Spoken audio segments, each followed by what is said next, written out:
A little bit of YouTube to get us started as we're going to be talking about how to live out of the greatness and unique strengths God has hardwired into our lives. So if you've ever wondered what kind of value or unique contributions you bring into the world, you are in the right place, so stick around. Hey, I'm Eric, and we're super excited that you are joining us today.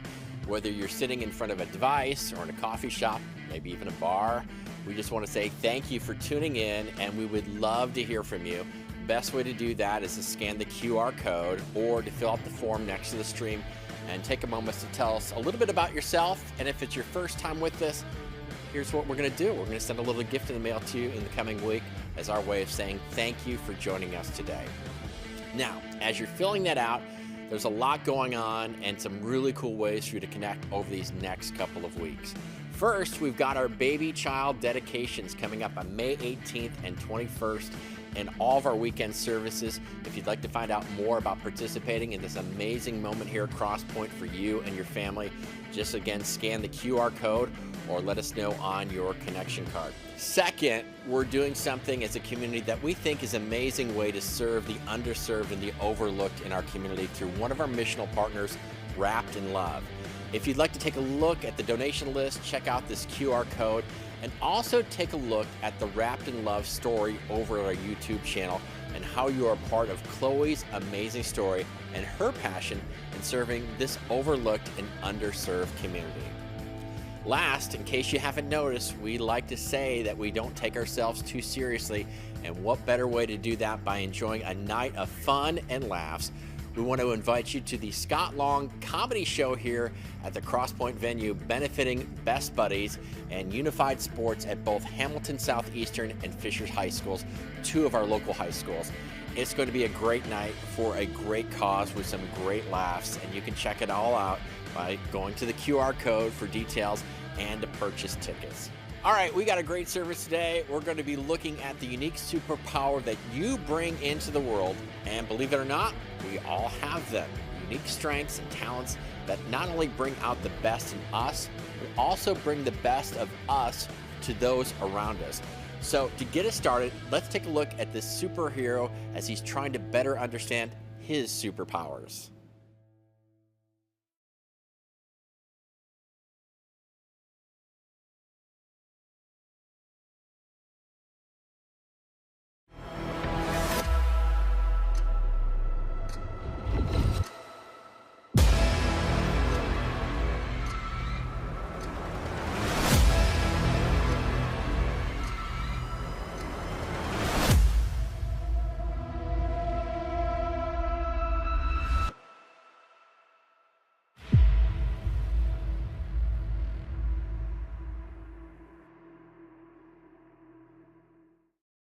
Oh man, what a great scene from everybody's neighborhood, friendly Spider-Man Homecoming. He's trying to figure out his superpowers. I mean, he's just new to this whole deal. He's trying to figure out, what his strengths are, and he's full of ambition, full of intention, good intention, and he has a lot of fumbles, a lot of moments, a lot of mishaps, a lot of moments where he is not operating out of an awareness of what he uniquely brings to the superhero world. And one of the things we see in Spider-Man is he is on this journey of self-awareness. He's on this journey of discovering what he is and who the future him is going to be, which is the journey that we're all on right now. And, I hope that this brings you some encouragement as you see movies like this and you see that, he starts here. And if you're familiar at all with the Spider-Man franchise, one franchise movie later in Spider-Man No Way Home, he actually, at the end of that movie, he gets his kind of purpose. He really sees, I actually do have gifts. He gets this just drop killer line that I'm going to show you here in a moment from his aunt and his Uncle Ben. And I'm going to kind of spoil that movie, by the way, if you haven't seen it. I think it's 2 years old, all right? And so don't go home and go oh man, I was going to watch that tonight. All right, I was going to go by Blockbuster, pick it up on the way home. All right, I don't know what to do if you haven't seen it.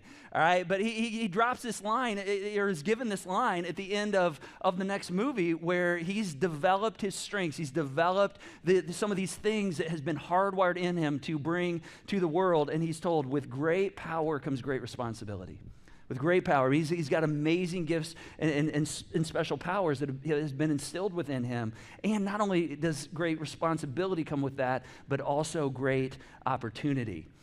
And so today we're going to look at that. We're going to look at how we continue this kind of journey of self-awareness, of becoming the future you that you want to be. And I just really think actually self-awareness is a pathway toward that future you. In fact, I would argue that the self-awareness is the foundation of becoming the future you that you want to become. So welcome to Crosspoint. Man, excited to have you guys here. You guys excited to be here today? So excited to have you here today. My name's Kurt. If we haven't had a chance to meet, it's great to meet you. Great to have you for the first time. If you're here for the first time, well, it's the first of many times. How about our friends online? Let's make some noise to those tuning in the online spaces all across the city, our state, our nation. Great to have you with us today.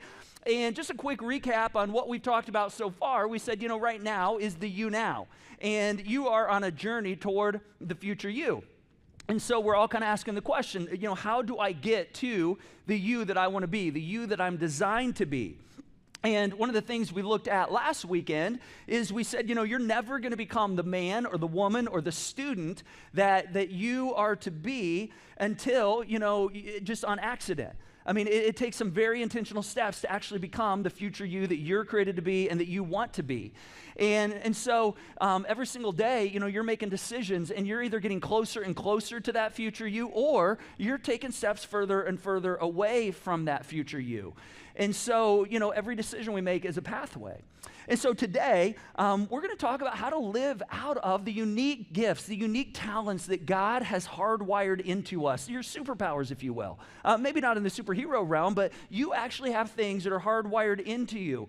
And whether you believe that or not, really, again, comes back to a couple questions that we dove into in the first week, where we said, what do I actually believe about the person of God, the person of Jesus? Because how we answer that's going to dictate, how what we believe about ourselves. And then the kind of second question, what do I believe God believes about me? And these questions kind of lead us to even a deeper question, which is this one right here. Do I actually believe that God designed me on purpose and that I have unique contributions to bring into the world? And, did God actually have a plan for me? Did he uniquely wire things into me that I'm to bring to the people in my life, the people in my spheres of influence, the workspaces, the school spaces that I interact with every single day? And as we think about this, this really kind of raises some questions of identity. Who am I? And, who am I called to be? And one of the things that I heard a number of years ago that's really helped me about, with like understanding identity, and is this like phrase right here. And I couldn't even tell you where I heard it from, but it's one of the most powerful phrases. I can't tell you who said it. But it's this right here, that our identity is best when it's ascribed to us. As we think about our identity, as we think about what am I living now, what do I believe about myself? So many times we want to kind of set our own identity. We say, well, I'm going to determine who I am, and I'm going to tell myself that you're this. And we realize that there's, some element that we can do that, but there's a lot of holes in that. Because we're broken, and we don't fully see the full potential of who God sees us as. So then oftentimes we'll kind of swing the other way and we'll say, well, I'm going to let other people tell me who I am. I'm going to let, people in my life, friends, family. And again, there's all kinds of holes with that because we often are kind of given an identity that maybe isn't who we are, but it's who others want us to be. And so I want us to really consider the third and most brilliant option, which is what if we look to our Creator? What if we look to the Creator who actually designed us and allow Him to tell us, okay, here's who you are. Because I really believe that we're at our best when our identity is ascribed to us. So I want to take us back all the way to the beginning of creation and kind of look at the beginnings of your and my identity. And to do this, we're going to go back to the first book in the Bible called Genesis. It's kind of the story of creation at the very beginning. And in this story, we see just the beauty and the serenity and the goodness of things that God had created. And we find God created everything in the world, and He intended really good things for it. And in this story, in this narrative, if you will, the first 3 days we see God separating things in the creation narrative. He's separating, like light from darkness, and He's separating sky from land and creating land, and then He's separating waters from dry land. And then the next 3 days He begins populating, this thing that He's created. And populating, meaning He begins to create plants and grains and fruits, and then He puts, fish in the sea and beasts in the field, and there's lions, tigers, and bears. Yeah, and then on the sixth day is like His crown creation. This is where He actually creates his gem, and this is where you're created. This is where I'm created. This is where humankind comes into existence. In fact, here's what Genesis 1 tells us. It says, so God created humankind in his image. I mean, that phrase right there is just loaded right there. Just think about that for a moment. In the image of God, he created them. So Moses, who's writing this, just reiterates the very first thing he said. He's like, I don't want you to miss this. He says, male and female, he created them. God saw everything that he had made, and indeed, he says, it was, look at this, very good. What he's saying right there, he's saying, you are actually very good. You are very good. He said, when I began to think about you, dream about you, plan for you, he said, I just had goodness in mind. And I actually created with you with a plan. I created you with a purpose, and I hardwired greatness into you, that there are certain things you would uniquely bring to the world. Now, if we fast forward, a couple hundred years, thousands of years forward, we later find in the first century a guy by the name of the Apostle Paul. And the Apostle Paul, he's a guy we like to talk about a lot around here. He's a perfect example of how God hardwires things into us from the very beginning, even before we take steps of faith. Even before we take steps to even, pursue or know who Jesus is. And we see this with Paul. In fact, Paul, in his early days, he's like a bad dude, right? Not like a bad dude, like, hey, that's a cool guy to hang out with. I mean, I'm not talking bad, like vile, just had a lot of destruction coming out of his life. And in the early days of his life, he's known as Saul. And then his name gets changed later. But Saul, in his early days, he was stubborn. He was hardwired to be single-minded and driven and fanatical, and he would use all these things that are hardwired into his life to basically actually come against the creator of the universe, to come against Jesus. He hated Christians. He was actually against followers of Jesus. And then one day he changed his mind. In fact, one day he came to this place where he had an encounter with Jesus and actually saw the real Jesus and the person that he is. He's like, oh my gosh, you're actually somebody entirely different than I thought you were. And he begins to follow Jesus. He used to be against him. He begins to follow him. And if you were like a friend of Saul's, you'd probably go, whoa, wait a second, dude. Like, I thought you were like against this guy. Now you're for him? Like, are you flipping and flopping? He'd go, yeah, that's exactly what I'm doing. He's like, I came into some new information. I had a whole new experience, and now I was totally wrong. I've changed my mind. And so he begins to go, just all in on following Jesus. And it's interesting because, when we take that step, our identity changes. We begin to become known as a child, a son or daughter of God. But what's really crazy is it doesn't change our talents that are woven into us from the very beginning. In fact, Paul, even after he takes this step, he's still stubborn. He's still single-minded. He's still, fanatical and driven and has this high command. But now, instead of coming against, the creator of the universe, he's actually helping people find their way to Jesus. He's actually using his talents, these things that have been hardwired into him, to actually, instead of create harm, to actually help heaven be more crowded one day. He's like, I want to help people experience the same Jesus that I've come to experience. And this is kind of a fundamental building block of this whole idea of talents and strengths and the superpower, these things that God just hardwires into us from the very beginning. In fact, here's one of the things Paul says about this when he's writing these letters later on. He says, now there are a variety of gifts, but the same Spirit. Variety of talents, gifts, strengths, but the same Spirit. I mean, they come from the same God. And there's a varieties of service, like different ways to serve and for these to be implemented, but they come from the same Lord. There are varieties of activities, meaning ways that you can express yourself, bring value to the world, but it is the same God who look at this, empowers them all in, and who does he empower them in? He says right here, everyone. He says every single one of us. Which is crazy, because what that shows us is that God actually, from the beginning, hardwires certain gifts, talents, strengths into your life that he intends for you to not only bring to the world, but for you to live out of, to experience the best future you can be.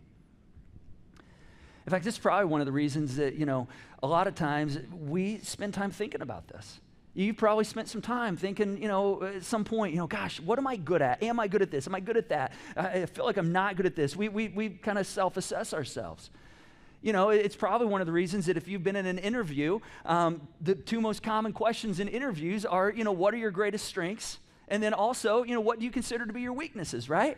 And these both make sense. I mean, I've been on both sides of the interview table, but this makes total sense. Sometimes we're like, gosh, why do I have to talk about my weaknesses, right? Well, it's not because we just want to hear what we're bad at or that we're not strong at, but there's an element of self-awareness in this. I want to know, does this person understand not only what they bring of value to the world, but do they understand their limitations? Now, we've all probably had like a canned answer to that, right? Somebody's like, what are your weaknesses? And you're like, oh, my weaknesses, I just care too much. I think I work too hard, and I expect too much out of people, And they're like, man, you are higher. That's the kind of person we love. Everybody loves that kind of person. That's like the canned response, right? That's the response we're supposed to give. But today, I want you to ask yourself these questions. I want you to just be honest with yourself. Do you know what strengths you bring into the world? Do you know what talents have been hardwired into you? All right, do you know where perhaps you're not as strong? What are some of the places where you say, yeah, that's just not a strength of mine? And here's the bigger question. You probably are very, very aware of the places that you don't perform as well. But let me ask you this. How intimate are you with your strengths? How intimate are you with the things that you do bring value on?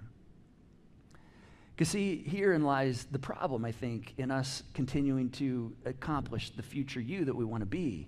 And that is that, for most of us, we naturally focus on our limitations and our weaknesses instead of living and leading out of our strengths. And why is that? Well, there's a number of studies that have been done on this. In fact, in 2016, there was a study that said that, basically that people perceive their weaknesses as more malleable than their strengths.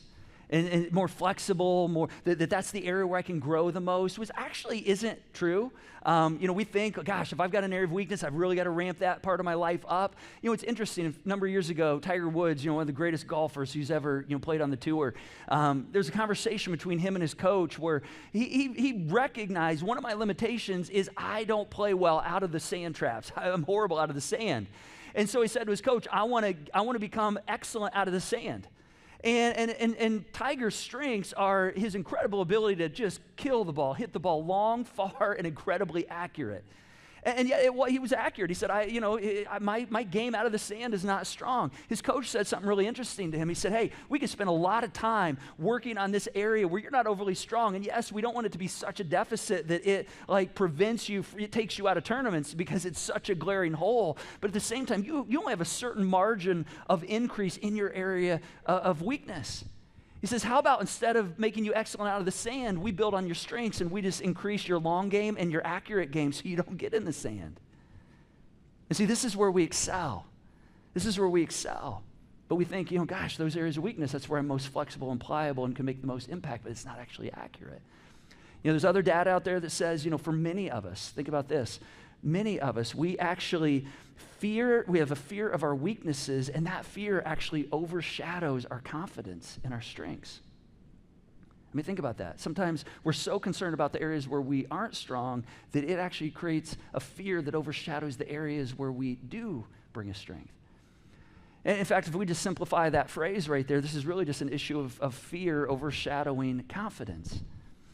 And it's interesting because, Paul, again, the Apostle Paul says something about this. He says, for God has not given us a spirit of fear, but of power and of love and of sound mind or of confidence. And yet, let's be honest, most of us probably pay more attention to the things we're not good at than the things that we are, right?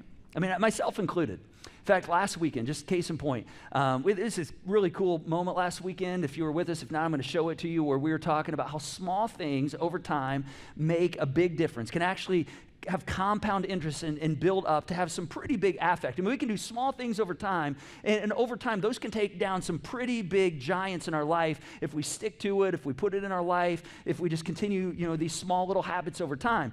And we kind of illustrated this with a domino set that our production team had built throughout the week. And we showed, that just a small little domino like this, while it maybe can't make a massive impact, when it's compounded over time with habits and rhythms and sticking to things over time, it creates momentum, and those things can take pretty big things down. In fact, here was kind of the illustration right here. If you missed it last weekend, take a look.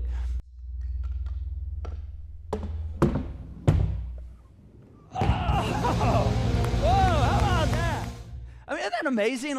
Just the visual of that I can actually do small things over time, and it can actually take down big giants in my life. Now, here's what was fascinating about last weekend. You would not have seen this unless you were here, part of our early weekend service, which is our capture service, where I was kind of illustrating that, if this is the future you, and you just begin to develop small habits in your life, I started throwing this at the big, 5-foot domino just to show that, like, if you just say, hey, I'm going to do something once or twice or over a short period of time, and I try to knock this giant down in my life, it has no affect. I mean, that domino doesn't move at all, that big one, all right? But it's only over time, one thing building on another that actually allows us to take those big things down. So that was the point, and I kept, illustrating this. So the very first time that I kind of illustrated this, and I got ready to throw this domino at the big domino at the end, and I'd done this like 20 times, like that day, by the way. I just like whiffed. I threw the domino, and it just went sailing right into the front row. I mean, I was just like, oh my gosh, you can see it on my mind. I mean, like, oh, okay, so what? I just blew the illustration right there. And I was like a pitcher, in high school. I mean, it's not like I don't know how to throw, but it's just like in that moment, I just like missed it. And see, this is the power of post-production right here. Because see, when everything went online, I just said to our production team, hey, can you take that out and make it look really good for me and make it look like I didn't miss? And they did. In fact, they covered it up, and you would have never known unless you were here that, last Thursday night and you saw this happen, which it kind of illustrates what we do in our lives, right? Anytime we have a weakness or miss or something that shows some kind of limitation, we want to cover it up. When actually there's some things to be learned there, and it's not like we need to celebrate it, but there's an awareness that, okay, that it's okay to have a weakness. It's okay to have a moment like that. It's okay to not be good at everything.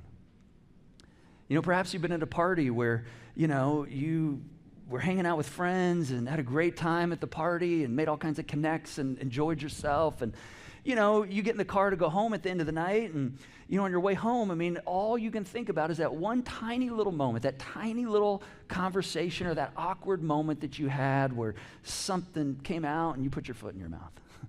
Even though the whole evening was amazing, all you could focus on was that one moment where you actually kind of didn't do what you wanted to do, where you showed a sense of weakness. It's probably not a surprise, but we have a fixation with the areas in our life where we have weakness. And I think it's actually kind of been built into us. I think it's actually kind of been deeply rooted for many of us in our upbringing. It's been deeply rooted in even our education growing up. In fact, parents were studied a number of years ago and asked this question. They said, hey, if your student brought these grades right here home, an A in English, an A in social studies, a C in biology, and an F in algebra, here's the question they asked them. Which of these grades would you spend the most time discussing with your son or daughter? Now, you can look at that, and you can probably predict like which grades, research showed would be most discussed, right? And so English, parents said about 6% of parents said, hey, that's the one, the A in English, that's the one we'd talk about the most. Ironically, it's interesting, social studies, same grade, only 1% of parents said they'd talk about that one. Biology, it went up to 18%. You're like, yeah, that seems logical because that's, they're kind of in the middle of the road there. But look at this, algebra, 75% of parents said that's what we talk about the most. And obviously, if your child's failing, you're like, we're going to have a conversation. We want to make sure they're not like failing school because they're so struggling in this area right here. But the researchers carefully crafted this question right here. They said, which of these grades would you spend the most time talking about? See, this is what happens. We naturally gravitate toward our areas of weakness. And as a result, our fear, it overshadows our confidence. But what if, just imagine for a moment, what if our confidence could overshadow our fear? Because there's actually some pretty amazing data on this. In fact, a Gallup research group, they actually have reported through research that when you begin to live out of the confidence of what you do well, you're actually 3 times as likely to report having an excellent quality of life. And you're 6 times as likely to actually be engaged in your work. In fact, Psychology Today, they actually listed 10 things. They said there are actually 10 things that happen when you live out of the things that you uniquely are wired to bring into the world. In fact, here's what they said. When we focus on our strengths, we're happier, we experience less stress, we feel healthier, we have more energy, we feel more satisfied with our lives, we're more confident, experience faster growth and development, we're more creative and agile at work, experience more meaning in our work, and are more engaged in our work. And I think those are all things we want, right? So the question is like, how do we do this? Like, how do we create this? Well, I believe knowledge is power, and I believe self-awareness is actually the pathway to the future you.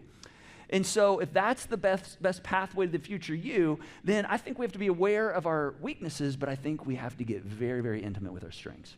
So I want to help us do that here today. So we're going to bring one of our strengths coach, our certified strength coach, to talk about this a little bit with us, which just happens to also be my wife, Julie. Let's welcome my wife, Julie, up here to the platform with us today. So good to have you.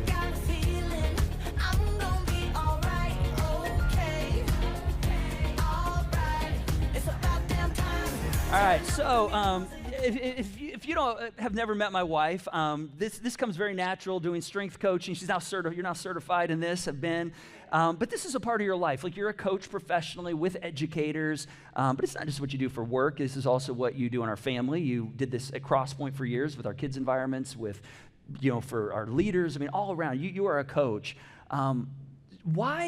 Why do you have such a high belief in strengths? I mean, tell us about your journey to getting to why you've so built into these. Well, just as you talked about, my whole life, I guess I feel like people need to be seen and heard. I've always felt that way. I think that's why I love what I do in my day-to-day work. And so, gosh, it was like 3 years ago, one of our administrators came to our administrative team and said, hey, I'd love for us to do this strengths assessment because I really think it could help us work more effectively as a team. So I was like, sure.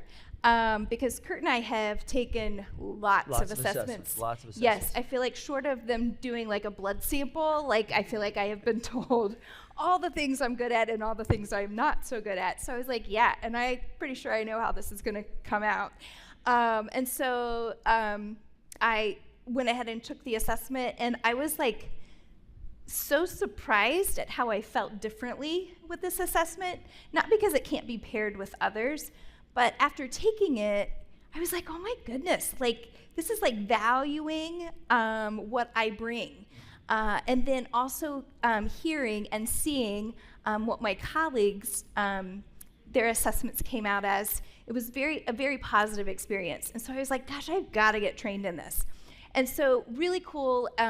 With this training, it's not just you go to the training, but you also then have to take an assessment, do some coaching, and those people evaluate you.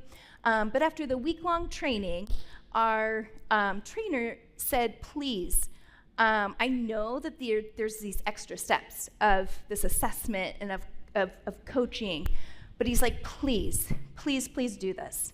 He said, because we need all of you to help share the news that every person has talents, every person brings strengths, and the more of us that can do that, the better this world's going to be.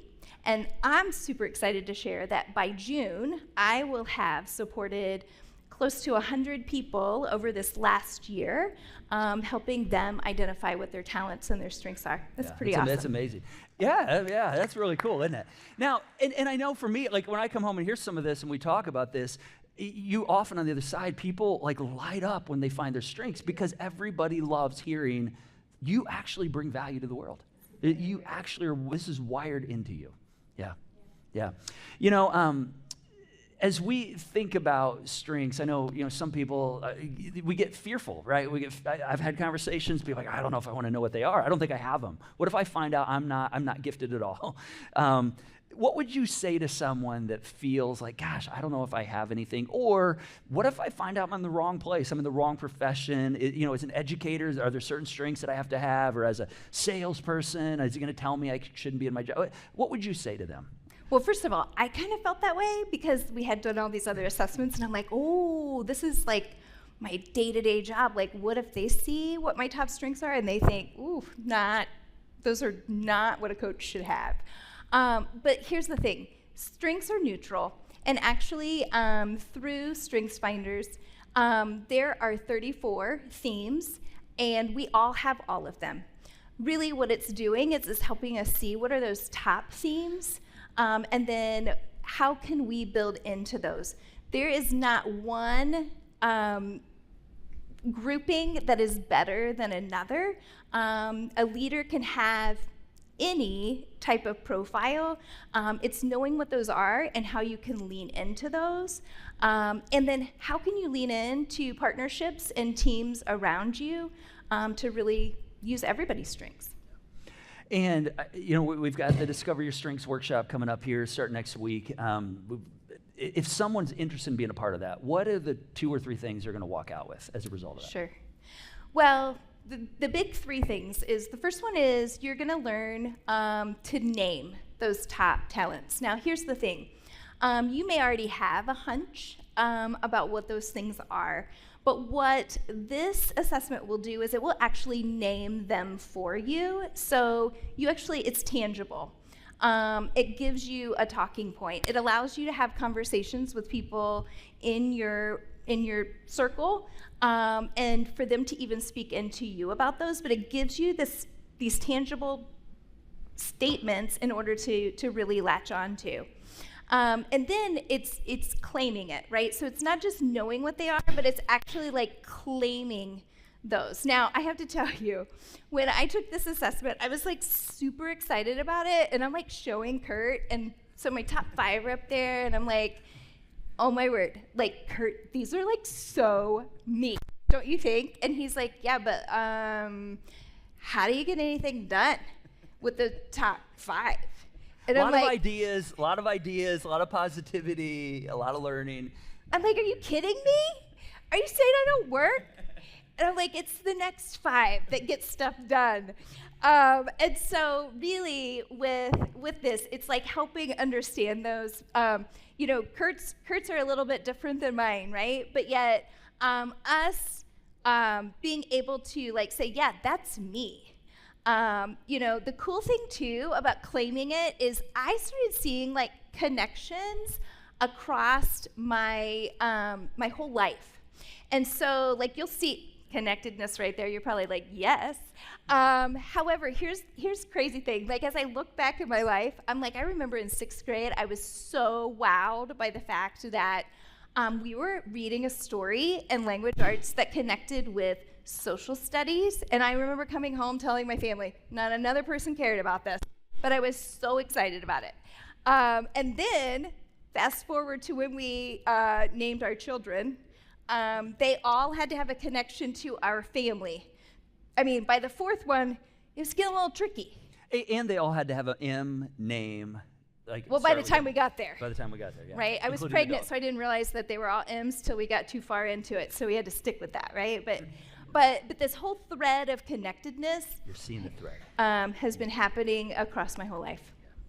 Yeah. And then the last thing is really like aiming what we know. So it's knowing what those top talents are and developing them into strengths, but then owning them, but then aiming them towards things. So aiming them towards what you do, but also in partnership with others. And in teams with other people. And so in order to do that, we have to have practice, though. It's not going to be perfect every single time. But something I did want to mention about that. So Kurt and myself, so if we could get those back up on the screen. Yeah. So Kurt... See, we had the conversation every week, what stories do we get to tell about our family? And Julie got to go in my seat this week and see if it was okay to tell these stories. That's right? exactly right. That's exactly right. So you'll see up here that Kurt and I both have ideation, right? And so the cool thing is, though, it doesn't get lived out quite the same. A friend of ours was saying that, like, these strengths or these talents are like spaghetti, because the way in which they intertwine for each person's unique. So it's not, he's like, it's not like waffles and syrup, it's like spaghetti. And I do love that. So we both have ideation, right, in our top strengths. So we moved into a new house, what was it, 4 years? 5 years ago, not real great with numbers, 5 years ago. And I said, I think we need a big table in our dining room. And so I, as a learner, started investigating tables that we could purchase, but then also some table plans in order to make some tables. That Kurt could build. Well, no, you told me, listen, Kurt says to me, I don't have time for that. I said, no problem. So I go and I contact some people to see if they'd be interested in making the table. Kurt hears that. Next thing I know, he's got time. I've got time. Right? Because he's got that competition and that achiever in there, and he is like, I walk into my house, and he is building the table in the dining room, like in the dining room. Like, it's not going anywhere. Like, it's staying with the house when we move. Like, it's correct. I mean, it's not, you can't get out. We will, when the house is sold, the table will stay. I said, what are you doing? You said you didn't have time for this. He's like, oh, yes, I do. And there we have a table. And we have a table, and I love building things, and I love achieving things. That's exactly right. Yeah. Yeah, there's a lot of ways this weaves together. As we kind of wrap up, we've got opportunity for strengths. Some of you are signed up. There's still a few spots left. That begins Monday, May 8th. If the dates don't work, you're like, hey, I want to dig into this more, let us know on your connection card. We're going to have another class come. You'll be the first to know. Tell us a little bit about the opportunity for students, because we're going to have an opportunity for students later this summer for parents and students. Right. So one of the things that has been really amazing for our family is we have had our kids take the Strength Finders assessment. And quite honestly, our parenting, I think, changed when we went through Nurtured Heart, and really valuing and naming what we see in a positive way with our kids. But then this came along, and we had all of our kids take this assessment. And the cool thing about it is that it gives us, again, tangible ways to speak into our kids. But not only that, it helps them to know like who they are and how they're naturally wired. It's not going to help them choose a job, but it is going to help them know who they are. And so it's been really powerful for us, and I can't imagine that it wouldn't be powerful for other families. And it allows us to help remind them of where they're strong as they make decisions, as they go through things. And we hate that we didn't have it for our older ones like years ago. I mean, sometimes they're like, gosh, you guys were horrible parents when we were young. Like, we really were. We've really grown and become really good. And so it does give insights to that. So again, if you're interested in that, you can let us know. You'll be the first to know. Hey, let's thank Julie for sharing a bit on strengths. Thank you, Julie.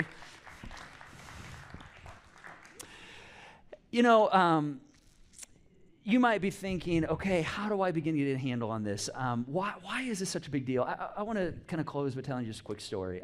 This has been really significant for me over the last number of months. In fact, over the last 2-3 years, everybody's jobs change, life's change. We take on different roles. We begin to operate differently based on gaps and the demands of the season.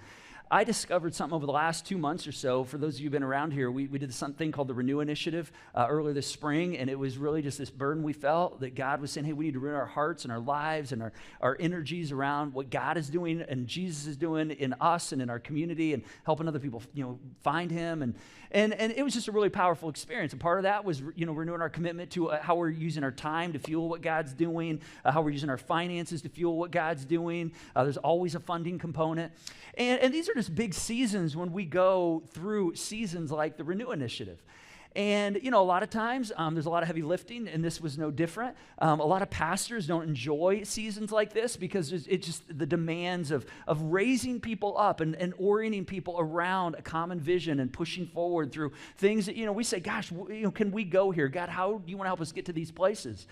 And I got to the end of those, 6-7 weeks of Renew, and I said to Julie, I'm like, oh my gosh, I feel more alive than I felt in years. And I said, but I've been working a lot. I've had a lot of heavy lifting. And she said, well, yeah, it's because of your strengths. And I'm like, what do you mean? And then she showed me this kind of profile right here, which is the domains of the 4 different areas of strength. And you're not going to be able to read this or see it online. But let me tell you, the orange up there, a lot of my strengths fall in orange, which is influencing. And during the Renew Initiative, a lot of my job was activating people, getting people activated around a mission, inspiring people, challenging people through creative ideas and casting a vision of the future, which are all of the things that are some of my strengths, and then orienting around things that we don't know if they're possible or not, but we're going to push ahead and see if we can leverage our lives to something bigger and beyond ourselves. And I began to realize, she said, this is why you're feeling, so alive. It's like you found the pocket. And it was just like this light bulb went off in my head. And she said, you're actually made for moments like this. And in that moment, I became reacquainted with my strengths because I was able to not only name them, but claim them, say, yes, that is me, but also begin to aim and say, okay, how do I operate more and more out of these domains? And so I've just continued to believe this really is the pathway to becoming the future you, is how do we understand this more and more? So I want to give us a couple questions as we kind of wrap up, a couple next steps, if you will, for you to take this week. You don't have to attend the class to begin to do this. You can if you want to dig deeper. But I just want to give you 2 questions to begin to think about, okay, what are those areas for me? First question is this: what are the common threads of how you've naturally thought, felt, and behaved over time that bring you energy? You know, what are the things that when you think about certain things or do certain things or you operate in certain realms, you're like, wow, that just, man, I feel like I am in the pocket. I mean, I feel like I am living right there. I'm bringing the best of me to those moments. Just pay attention to those. Write those down. I mean, you probably know what some of those areas are, but those are things that are hardwired talents in you, and you're developing them into strengths or have developed them into strengths. And then, of course, the flip of that is, the second question, which is, what are some of the common threads that are things that, man, they just suck you dry. I mean, you do them and you're just like, oh my gosh, when I have to do this, or when I have to spend a whole day in relationships and engaging with people, it sucks me dry. That means you probably don't have relational strengths. You're wired differently. But pay attention. What are the things that man, when I have to execute or behave or operate in these realms, man, they just suck life out of me. Because those are probably areas that you're just naturally not going to find that you find a lot of life in. And that's okay. It's all part of how God wired us. But I'm telling you, this will begin to hone you in to where you can say, okay, how do I live more out of the things that bring me life? And of course, if you want to sign up for the class, there's the workshop, there's a few spots left. You can scan this QR code, and it begins Monday. We'll get assessments to you, and you can be a part of taking a deeper dive on this. I just believe this is a part of the future you God wants to continue to create in us. How do we live more and more, be intimate, and be aware of our weaknesses, but how to be intimate with our strengths? Because the you want to be is going to come out of those areas. All right, let's stand and pray for us. We're going to sing one more song. Heavenly Father, thank you for, thank you for hardwiring into us, having a plan, a dream from the very beginning of how you're going to create us, knit us together, the unique ways you're going to shape our lives and build things into us that we can uniquely bring to the world. Some of us, we still are trying to reconcile that in our minds right now. I just pray that you would just bring a confidence to us. Help us, even in this moment, to begin to see some of those places where we bring value. And God, I pray that you would help us to develop those, that you would bring those out, because we know when we do, man, life for us is so much better, and life for others around us is so much better as well. God, I just pray that as we wrestle with, where we bring value, how we bring value, even the question of, God, did you wire those things into us? Maybe for some of us, the first step we need to take in this journey is just recognizing that you did. And God, you do love me, and you are a good God. And in fact, that's why you sent Jesus. And maybe even for you, one of your first steps in leaning into that is just saying, okay, I need to trust you, Jesus, and follow you with my life. And perhaps right now, you've never taken that step, and you're just feeling a tug in your heart to say, that's the step I need to take right now. You can do that right now. There's no magic to the words. God knows the intention of your heart. If you just need to say, God, I want to know your goodness and grace, and that you are a good God and have good plans for me, and I want to begin to follow you. Just let him know that right now. You can take that step, and as you receive him and his goodness, he will receive you. Father, I just pray that you would bring a confidence. I pray that you bring a fresh wind and blow of your spirit in our lives. Help us to live increasingly more to the places where you've wired us for strength and talents and to bring good into the world. And God, we know when we do that, there's a joy that comes. There's an insurmountable joy that we begin to feel and experience, and we want that. We want that, God. So I pray right now that you would just bring that about, that you would move. We pray these things according to your name and your character and your reputation, Jesus.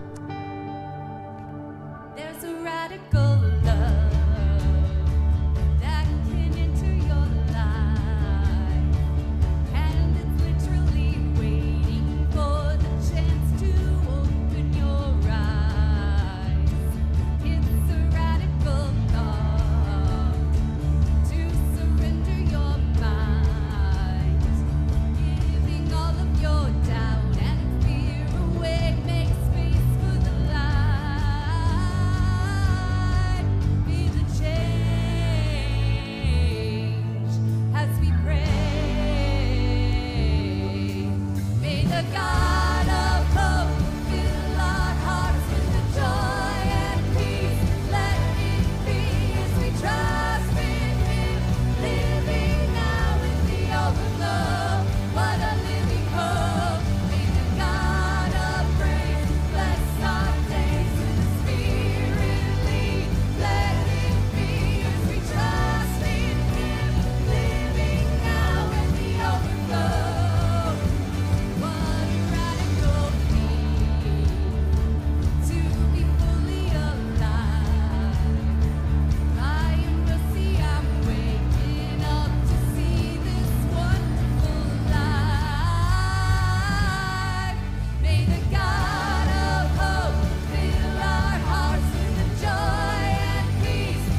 Hey, if you made a choice today to accept the grace that Jesus brings to all of us by taking a step to trust Jesus as your Savior and leader, we'd love to celebrate that with you. So let us know on your connection card.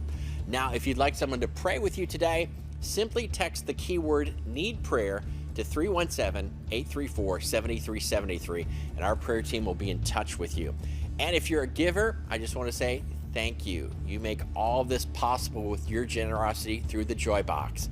And if you want to become a giver, you can go to the Give button at the top of the screen or crosspointweb.org/give, and know that when you do that, you are empowering this message and all the goodness that comes out of this place, and you're investing in making heaven more crowded. On behalf of all of us, thank you. Thanks for joining us today. We can't wait to see you next time for part 4 of The Future You.